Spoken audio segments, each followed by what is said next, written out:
Hi everyone, welcome to Just Vibes with the Click podcast with your boy Peace J. And today we have two gents on the panel today. I'll let them introduce themselves.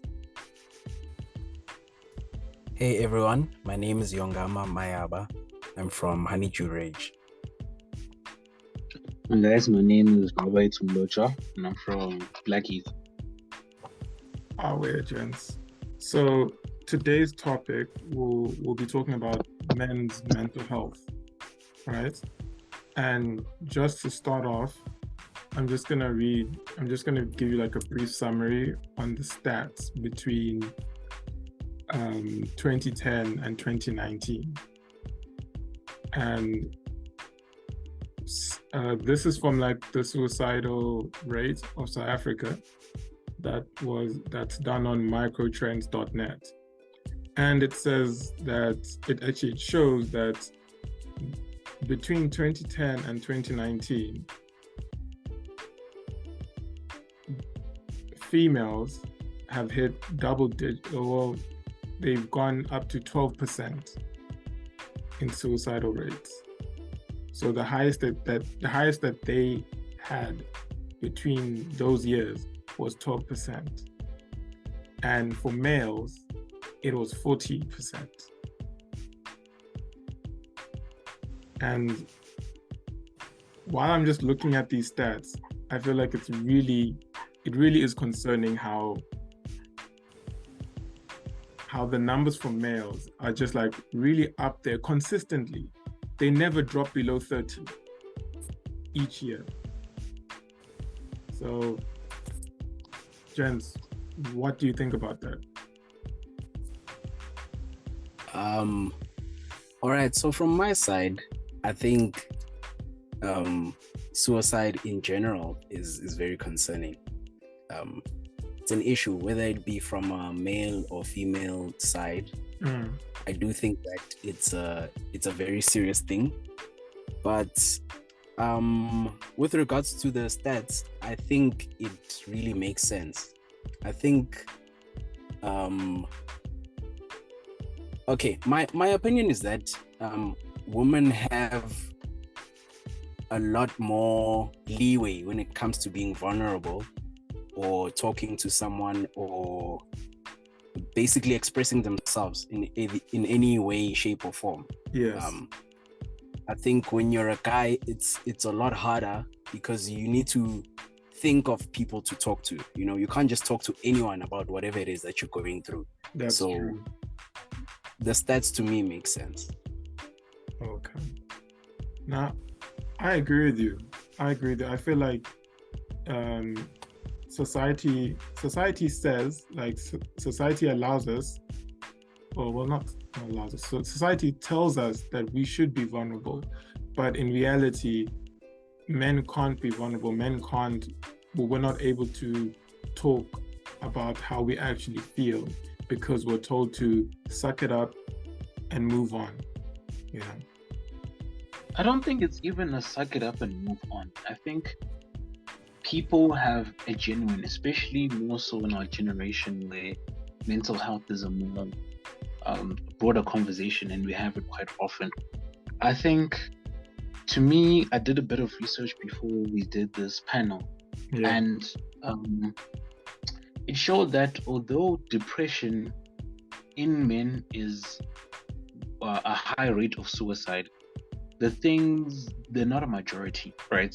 I think it was around 40, early 40s, high 40% of male suicides were from depression. But the other things were more so responsibilities that's placed on the shoulders of men. Yeah. So it's situations where a man gets unemployed or their spouse leaves them or their spouse dies, or those kind of traumatic situations where a sense of responsibility is put on men's shoulders, right? And a lot of the times that it's not like the people in their lives don't want them to speak or don't want them to be happy, but that burden or that responsibility that's put on the shoulders is something that's hard to bear And sometimes people, they look at the life the way that it's going, especially if you're a breadwinner and then you lose your job. Sometimes you don't see how like a situation out or how you can solve it. And this is how we get to this place. So I think a large part of it isn't because they don't want men to speak, but it's more so that there's a responsibility expected of a man. That even if the people in their lives want them to be happy, that they still have those expectations of those men. Okay, I get you. But like, let's say for example, the person is like, the man is like depressed and and all that. Like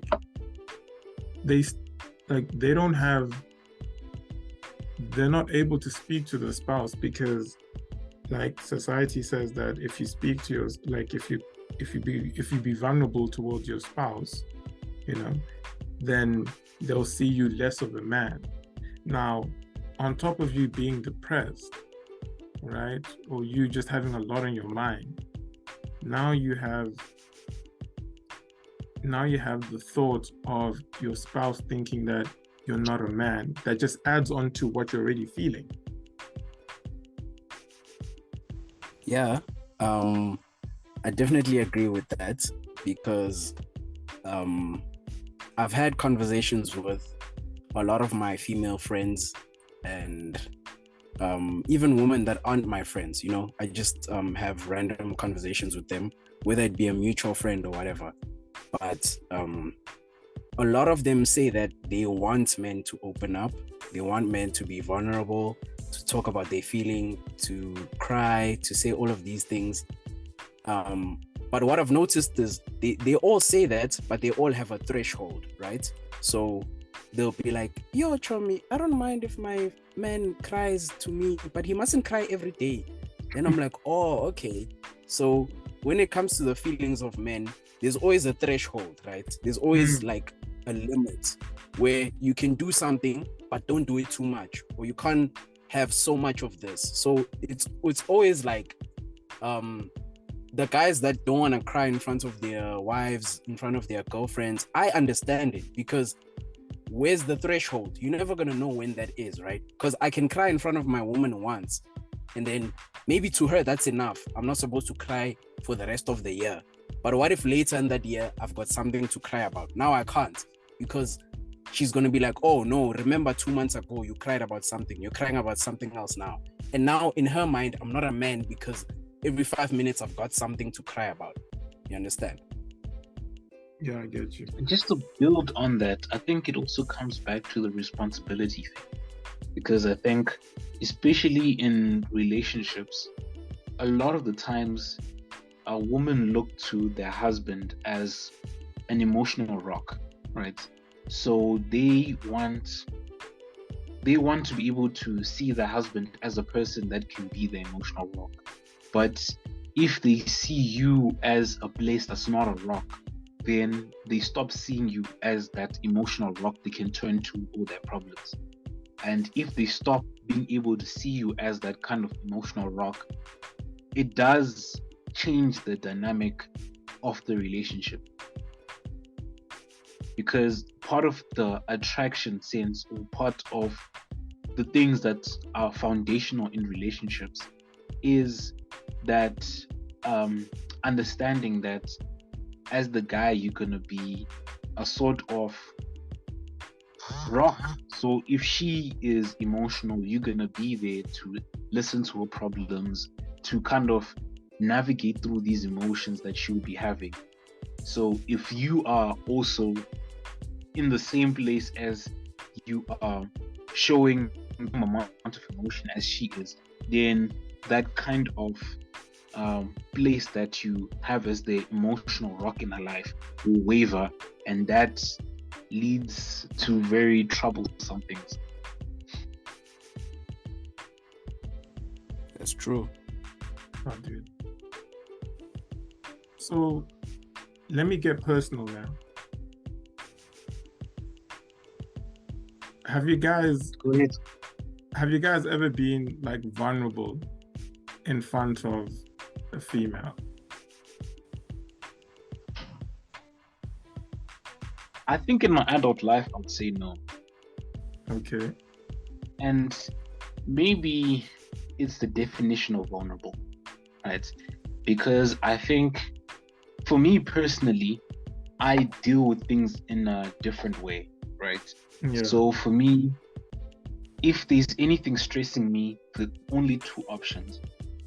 It's either I get over it or I do something about it. So for me, talking doesn't help much, or going to someone and crying and complaining about the problem doesn't help much. Because if I can't do anything about it, it just reminds me of the problem that I can't do anything about. So I either choose to do something about the problem, or I choose to get over it and move on with life. So I think in my adult life, I've never been in a situation where I found the need or found it necessary to sort of be emotional in that kind of way. Okay. Yongi? So I would say yes. And I'd like to also define vulnerability in this context. So vulnerable as in crying in front of someone, no, not like that, but vulnerable as in talking about whatever it is that's bothering you, whatever it is that you're going through, then the answer would be yes in that case. And I feel like that was my mistake, right? Because first of all, before I go into, I think as a guy, the best person to talk to when you're going through something is another guy. That's genuinely someone to talk to. That's someone that might understand whatever it is you're gonna say. And I think that's someone that will relate to you on a level that women can't. No offense to them, you know. That's just my thoughts on that. But anyway, let me continue. So yeah, I was vulnerable with a friend of mine, and I told her something I was going through, because she was like, women are willing to listen, we'll be there for you. And I was like, I'm not trying to tell you whatever it is that I'm going through, because you're not gonna care anyway. And I think that's just how like women are. Not to say that I'm blaming them, but on a societal level, I think it makes sense, because we have all these expectations of men. You know what I mean? Sort it out, deal with it. You're a man. You're not supposed to complain. You're not supposed to cry. You're not supposed to do all these things. But because I was so pressed about my issue, I was like, fine. She's telling me she's going to listen. She's going to help me. Let me just tell her whatever it is that I'm going through. And then I did that. And I swear to you, immediately after I told her whatever it is that I went through, she responded by saying, yeah, but you're a man. You'll be fine. You'll get through it. You'll find a solution. And after that, I was like, you see, this is exactly why I shouldn't have said anything to her. Hey, dude, that's tough. That is tough.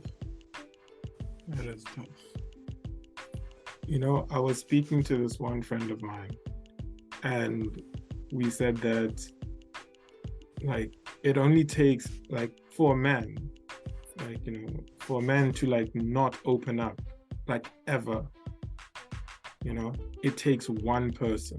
So in this case, it takes one female to, like, in your example, Yongi, like, it takes one female to just tell you that, yo, you need to suck it up, you're a man, you know, for you to be like, you know what, I am not going to feel the way I feel ever again. You know, you're not going to let someone else make you this vulnerable ever again, so that you now need to relive all this feeling and how you feel, you know. I think I also want to go back to the... Oh, sorry, go on, Yongi. Oh, I was just going to say, for me, I think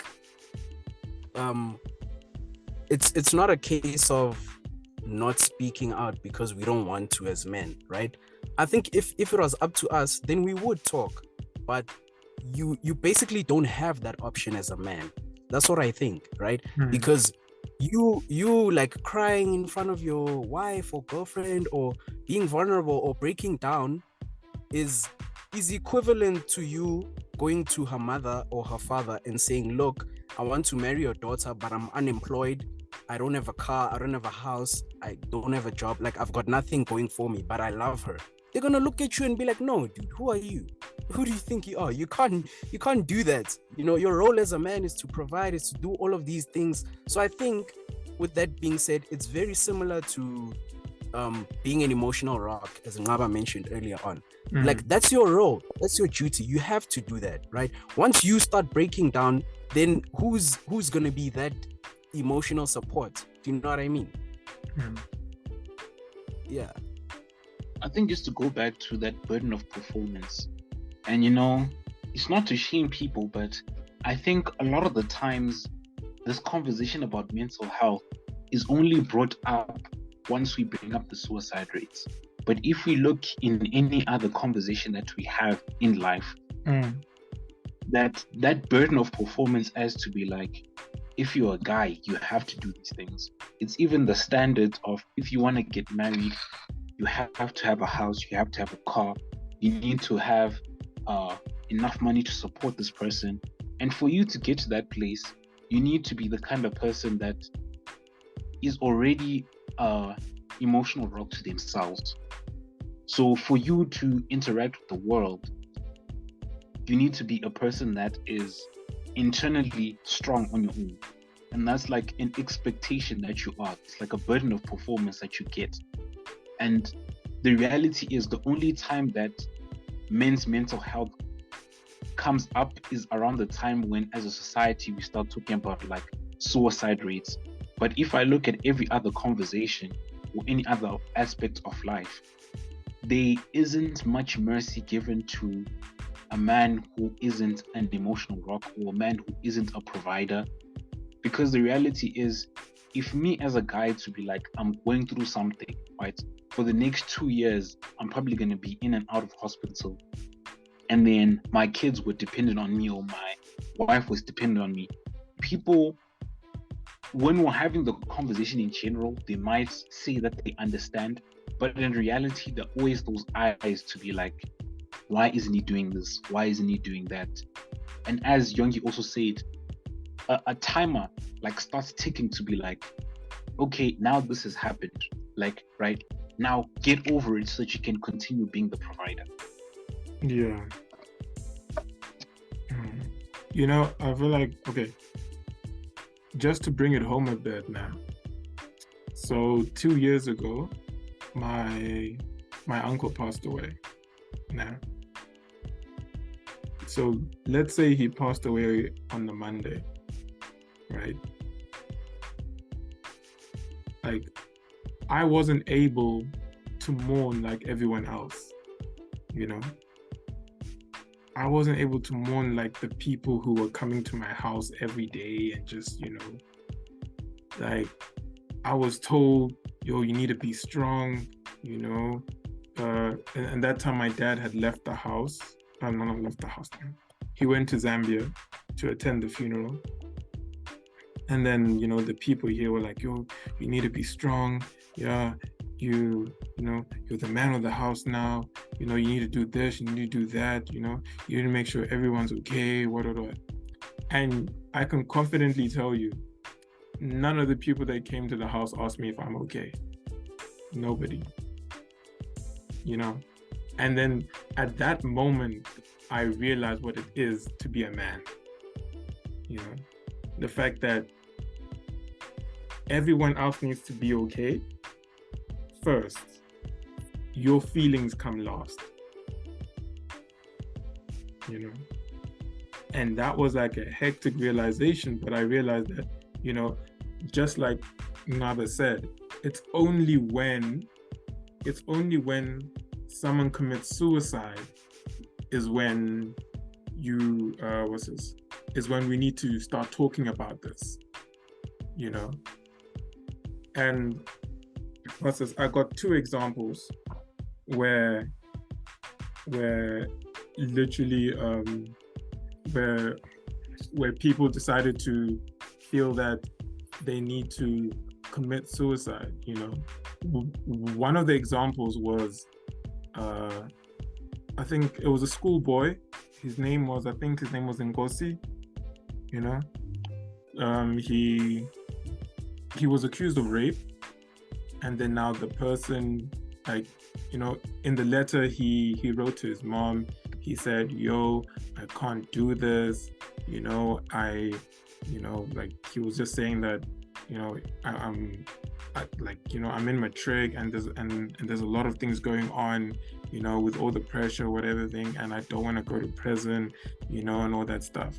So moments later, he commits suicide, only to find out that the girl was like, she came out and said, "Yo, I was just joking,"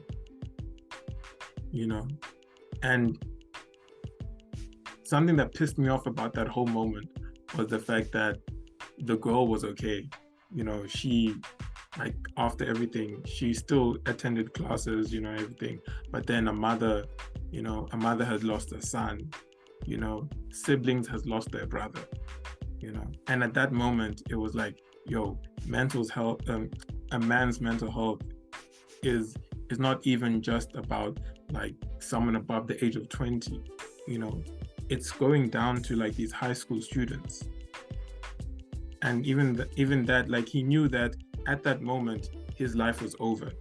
There was no coming back. There was nothing else to do. So yeah, man, I just personally, I feel like this whole men's mental health is not taken seriously. It's not. I feel like it's what is this? The thought of people caring about a man's mental health is a myth, because you're not given the space to feel, to just like be emotional and everything. So I don't blame niggas who just, who might lose a family member and just chill, not say anything about it. Yeah, I totally understand that. And another point I want to bring up is the fact that I think as a man, your thoughts when it comes to this whole mental health thing is to always protect yourself, right?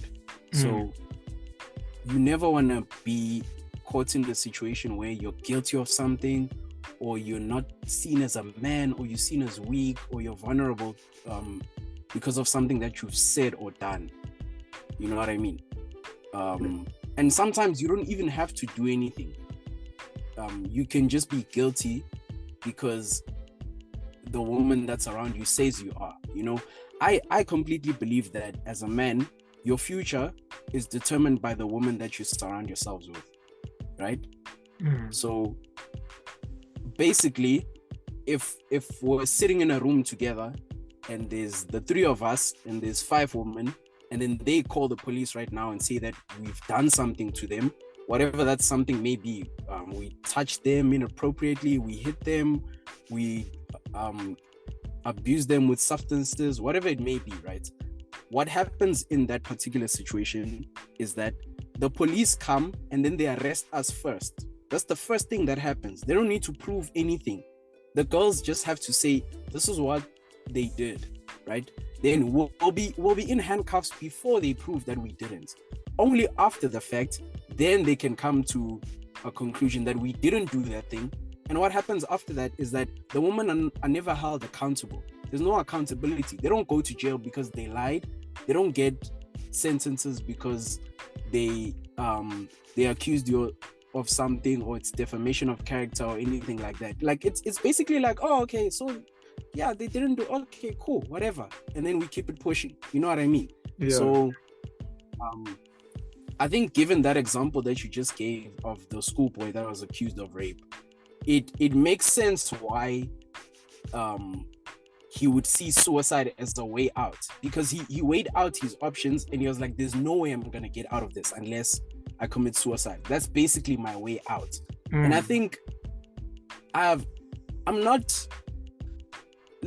don't think suicide is the answer, but I don't judge people that come to that conclusion, because given certain circumstances, you look and you weigh your options and you're like, you know what, there really is no way out. Yeah. You understand? Yeah. I also want to bring the fact that I think in my experience, let me rather say that. In my experience, I've seen that, you know, as a man, it's also important to surround yourself with proper character men, because I think this idea of men being vulnerable, men being emotional, has been kind of I don't know the word I'm looking for, but it's been grandized to be something bigger than it actually needs to be. Because in my experience, even the friends that I have, there's a level of vulnerability that I have with them that automatically I just have with them. And in that situation, it doesn't have to be a vulnerability. It's just I'm sharing information with a friend of mine. I've even had situations where we've sat down as men and we've talked about things that happened in our childhood and our upbringing and how it has affected us. And it didn't need to be a vulnerable moment, or it didn't need to be extremely emotional. But it was something that, number one, you are voicing things that you have felt and you are relating to people. And it's something that is like normal. But I feel like a lot of the times when it talks about mental health or men opening up, it's sort of like they treat it like a way to get high, to be like, oh, I managed to get this guy to open up to me, or I managed to get this guy to tell me his secrets. They treat like a man's emotion or man opening up to these things is like they fetishize it into a large extent. And I think I just want to bring that aspect of, as a guy, you need to have other guys around you that are of high character and are people that you can actually trust in, that you can have these honest conversations without having it need to be something deep. Because I think a lot of these conversations don't need to be anything super deep, and majority of the time they will happen organically if you have those type of people in your circle and those people surrounding you. Yeah. Can I just touch a little bit on what Nqaba has said? Yeah. I think a small part of that is also knowing what to do with the information that you have, right? So as gents, I know that I can share something and then be like, okay, peace, Nqaba, gents, please, this stays between us. And then I tell you guys, and I know that it will definitely stay between us. Do you understand? I think when you talk to a woman about it, I think that's a different dynamic, right? Because you can be vulnerable with her or share something personal with her and then tell her this stays between us, but what she's hearing is, oh, I can tell my mother but not anyone else. And it's like, no, that's not what I was saying. You understand? When I say it stays between us, I mean I don't want you to tell anyone. But maybe to her it's like, oh, I can tell my best friend and then only my best friend and I will know. But when I was telling you the information, I was telling you because I expected you to keep it. It's not something I've told anyone else before, right? I don't want your mom or your best friend or your cousin to look at me in a different way because of what they know about me. Do you understand? Yeah, I think that's another aspect as well. Because I've been in the situation where I told a girl something and then her best friend came to me and was speaking to me about that same thing that she wasn't supposed to know. Do you understand? And I was shocked because I was like, wow. Oh, so you know, okay. Then in my mind, I'm like, Judas, this is how it is. Oh man. You see, it just goes back. Like actually, there are two things I want to mention. One, it goes back to what I said about, you know, it's just that one person who messes it up for everyone, you know. Because yes, we say, yeah, sure, not all women are the same, but then it's hard to open up again after someone has broken that down, you know. Because to rebuild yourself and allow yourself to just talk about something that's like deep about yourself will be hard, you know. And the second thing is that I also agree with Yongi that when it comes to like a man's way out, the only way out for them is suicide, because talking doesn't help. Talking to either their spouse or talking to their like maybe their therapist, and definitely like a lot of men don't really feel comfortable speaking to a stranger, so best believe the therapist is out of it. And the thing is, I feel like also men find it hard, like yes, it's somewhat easy to talk to your friend, but if your friend is also going through their own stuff, then you guys are both, like you're low-key making each other feel better, but at the same time, when you guys separate, it's like, it's back to reality. So, we don't blame the men who are just committing suicide because they feel like, it's literally just like there's no way out. There's nothing that I can do. There's nothing I can help with. And I honestly feel like culture plays a part in a man's mental health. Well, as a black man, as a black man in African culture, it plays a lot on a man's mental health. Their depression, their sanity, just everything about them, they know that like just by culture alone, you're already supposed to know how to do this. You're already at this age, you're supposed to do this, So yeah, man. That's what I just gotta say.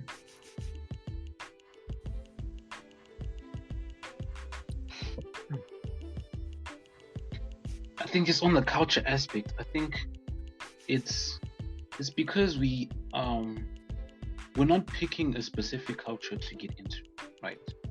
Because something I've realized is the way African culture was built, it made space for these type of conversations to be had, right? Because in African culture, your elders are supposed to be the type of people that, number one, have the resources to fix your problem.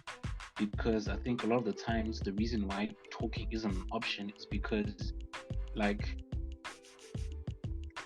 if I took a loan from loan sharks and they're about to come and get me, or they're going to do something to my family if I don't pay them back, like, telling someone is not going to help. Like, what I need right now is the solution. And a lot of the things that men struggle with aren't things that we can talk about and they get solved. Like, I need a solution. Like, I need like proper help. And I think it made the space of that you had elders or people who were more in years that had the either experience or the resources that could actually give you things that you could actually implement in your life to actually find a solution to the problem. And I think that's maybe an aspect of things that are like missing from it. It's sort of in the world that we're living in, the second I'm living alone, the only person who's gonna worry about my problems or the only person who's gonna solve my problems is me. True. And I think that's maybe a place that we shouldn't be at. That there needs to become a point where there is a sort of safety net, so to say, but not really a safety net, but more of a society that we can turn to in times of struggle, where the people that have the experience, have the resources, that people can actually turn to be like, okay, I need help with this, or I'm struggling with this, or I need to get out of this. So that they actually have solutions. Because some problems, I can't talk to a therapist for an hour and solve them. Like, it won't work. It just doesn't work. Yeah. As we wrap up, right, I just wanted to let everyone know that this will be one of those episodes where there is no conclusion. We have no advice, really, because everyone's different, But for me, I would say just, I would take what Nqaba said, right? Get yourself some gents, people who you can relate with, people who you can trust, and you can just talk about it with them. So yeah, man, that's what I gotta say. Let's add a mentor as well. I think even as a young man, there's great wisdom that can be passed with someone that, of course, just because they're old doesn't mean they're wise, but there's a certain sense of wisdom that older men have because they've experienced the things that we're experiencing now. Yeah. So I think not only having people around your age group that you can relate to, but also having sort of mentors in life that have the know-how and also the resources to help navigate this life that we live. Yongi, do you wanna say anything? Yeah, what I want to say is not so different from what the two of you have said already. I think it's important to have some sort of support structure, but let it be other men. It has to be other men. That's just what I think. But yeah, it's important to have that support structure, and also, I think it goes both ways. Everyone wants someone to be there for them, but it's important to be there for someone else as well. Yeah. So maybe you could be that ear that's willing to listen when someone else is going through something. But yeah, I think it's genuinely important to take each other's problems seriously and try to help someone out in whatever way you can. That's what's up. Guys, gents, thank you for taking the time to be on this episode. I really hope that this episode has helped another gent, with whatever they're going through, because life is only getting harder. Life is literally only getting harder for gents. So, because just looking at these stats, it's looking bare peak. It's looking bare peak for men, man. So, guys, I just want to say thank you for coming on, and for you guys who are listening, please, if you like what we've said, please give us feedback. If you want to hop on to a part 2, if you want us to do a part 2, we can do a part 2. And if you like this episode, please share it with your friends, because this needs to be talked about more, not after the death of someone. We need to prevent that from happening. So thank you, man. It's been your boy, Peace J, Just Vibes with the Click. Cheers.